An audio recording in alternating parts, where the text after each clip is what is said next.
ಈ ವಿಡಿಯೋವನ್ನು ನೀವು ಒಮ್ಮೆ ಗಮನವಿಟ್ಟು ನೋಡಿ.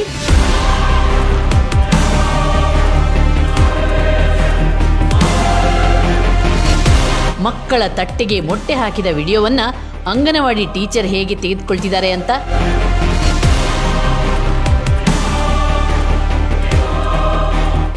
ಇದನ್ನು ಸರ್ಕಾರಕ್ಕೆ ಅವರು ಕಳಿಸ್ತಾರೆ. ತಮಾಷೆ ಅಂದರೆ ವಿಡಿಯೋಗೆ ಮಾತ್ರ ಮೊಟ್ಟೆ. ವಿಡಿಯೋ ಆದ ತಕ್ಷಣ ಹೇಗೆ ಅಂಗನವಾಡಿ ಸಹಾಯಕಿ ಮಕ್ಕಳ ತಟ್ಟೆಗೆ ಹಾಕಿದ್ದ ಮೊಟ್ಟೆಯನ್ನು ಒಂದೊಂದಾಗಿ ಕಿತ್ಕೊಳ್ತಿದ್ದಾರೆ ನೋಡಿ.